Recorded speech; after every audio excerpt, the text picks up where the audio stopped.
इब्लीस कौन था?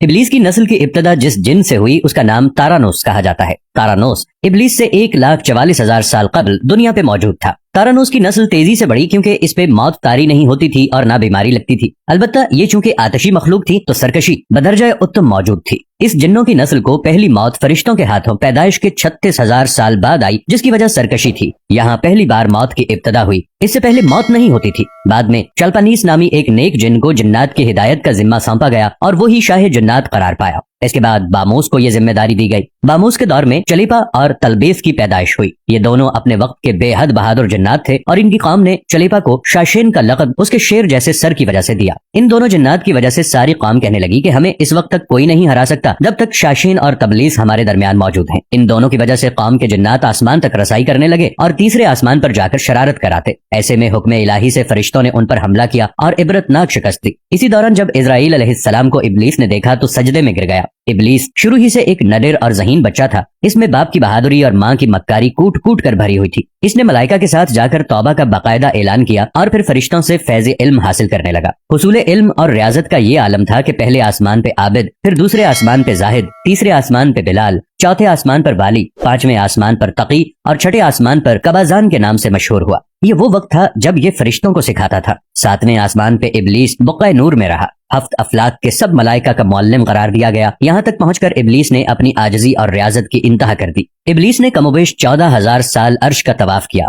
उसने यहाँ फरिश्तों में उस्ताद सरदार अज़ाज़ील के नाम से शोहरत पाई और कमोबेश 30,000 साल मुक़र्रबीन फरिश्तों का उस्ताद रहा। इब्लीस के दरसोवाज की मियाद कमोबेश 20,000 साल है। फरिश्तों के साथ क़याम की मुद्दत कमोबेश 80,000 साल है। इब्लीस को हुक्म हुआ कि दारोग़े जन्नत रिदवान की मुआवनत करो और अहले जन्नत फरिश्तों को अपने इल्म फजल से बहरावर करो। यूं इब्लीस को जन्नत में दाखिले का परवाना मिल गया और जन्नत में भी अपने इल्म से दारोग़े जन्नत रिजवान को सैराब किया और यूं जन्नत रिजवान की कुंजियां इब्लीस के पास रहीं। रिवायत के मुताबिक इब्लीस खजानची के फराइज 40,000 साल तक अंजाम देता रहा। यही वो मकाम आला तरीन जन्नत रिजवान ही था जहाँ इब्लीस ने पहली बार बादशाहत के ख्वाब देखना शुरू किए। उस वक्त इब्लीस के पास हफ्त तकलीम, अफलाक, जन्नत दोज़ख सब का इख्तियार था और उसने चप्पे चप्पे पे सजदे किए थे। मगर यहाँ पे इब्लीस आजिज़ी से पहली बार भटका और खुद को बादशाह बनाने और रब बन जाने के ख्वाब देखना शुरू किए। कई मलाइका के सामने रबूबियत की बाबत बात भी की मगर मलाइका के इनकार के सबब चुप हो गया और यूं निजाम चलता रहा। मगर इस सब से अल्लाह ताला की जात बेखबर न थी। फिर आदम अलैहिस्सलाम की तख्लीक का मरहला आया जैसे कुरान मजीद में वाक़यात बयान हुए हैं।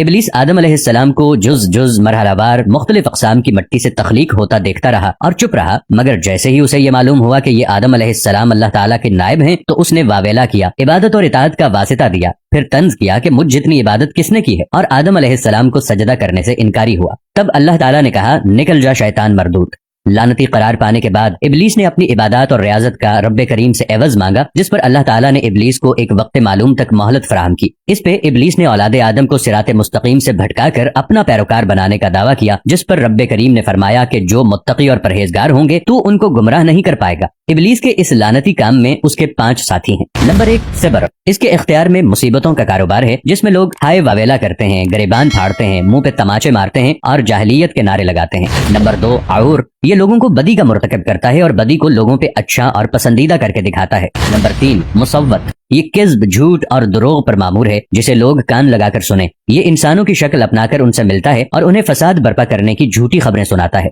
नंबर 4 दासिम। ये आदमी के साथ घर में दाखिल होता है और घर वालों के ऐब दिखाता है और आदमी को घर वालों पे गजबनाक करता है। नंबर 5 ज़कनियोर। ये बाजारों का मुख्तार है। बाजारों में आकर ये बददियानती के झंडे गाड़ता है, बाजारों में बुराइयों और फहाशी पे बरगलाता है।